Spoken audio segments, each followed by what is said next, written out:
My name is Mikayla Pursley and I actually reside in West Virginia. I have a baggage camel. He'll be 5 years old in March. We got him when he was 6 months old. He was off the bottle. He came from a zoo. I grew up with camels. I grew up with exotic animals. So we do petting zoos and nativity scenes.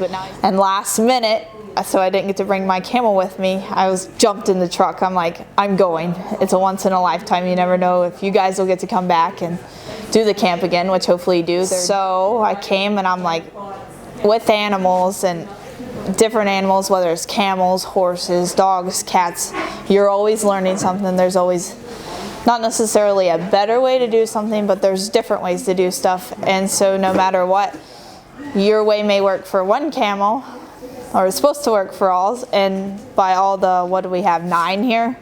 Something like that. It worked for everybody. Now some camels took longer than others, and that's just like correcting a child or teaching a child. Some children or even adults learn at a slower pace or a faster pace.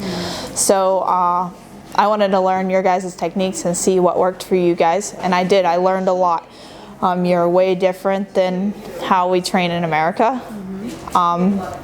There's trust bonds. There's no, you just, if they get too rough, you just walk away and keep going, persistence, and keep trying and trying again. And the different cush methods and how there's still positive reinforcement without treats. America thinks treats with any animal they train, and whether it's in zoos or circuses or anything. But that's pushed on us by culture and people that look at us when we're in the public and we're training animals, and they're like, well, you're making it do this with a stick. Why aren't you doing something about it? You're abusing. And when I deal with the public and animals, you look at that and you think about that, and there's just something that you can teach. You can go back and be like, look, I'm not really hurting the camel. We have a trust bond. They're not hurting me. So it was very interesting how you guys taught us, and I learned a lot. I don't have patience when training anything, and that's bad because I trained everything constantly. I went to Russell several times. I'm like, she keeps trying to bite. She keeps trying to bite. Like, I just want to smack her, but I can't. And Russell's like, you just got to keep going back. And there was several times that I was so aggravated that I just walked away for a couple seconds when she laid down and breathed and was like, she would get back up and I'd roll my eyes like, are you serious? I just put you down. But it was just, you had to have patience with that, because once you lose patience, it's like a horse. That fear goes right through that rope, and they know, like, or anger, it goes right through that rope, and they're like, they're mad at me, I'm not going to listen to them.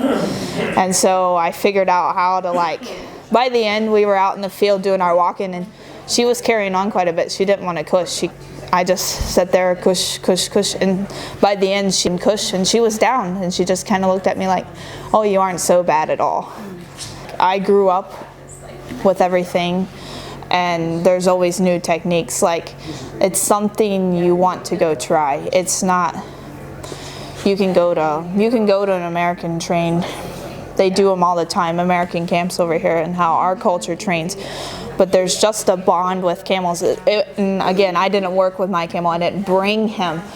But you could take any camel, whether it was yours or not, and get them to do what you want to do just in that trust-based training. And I really enjoyed it, and I'm actually ready either to invite them back to do us, figure out, and you guys do a level 2 camp, whether we set it up for you guys, or if I've got to go somewhere to learn the level 2. I was really excited. I want to learn how to break stuff to ride, and there's got to be an easier way than throwing a saddle and letting the camel buck like they do around here, just like they do the horses. I do highly recommend you guys, and coming from the animal world, I make sure I have a different side. It's not like, oh, we do it here and this is how we do it and your guys' stuff is stupid. No, I enjoyed every bit of it, and I learned something every day. People look at the money, but that money's nothing. The knowledge you take away from this course, it's an experience you'll never be able to regret doing. They say do this stuff now or you'll regret it when you're 60 and, oh, I should have went to Australian camel camp. And then you're like, now I'm like, I went, let's go for more, like level 2, level 3, let's go to Australia and train the wild camels. So I'm very excited to see where it goes in the future.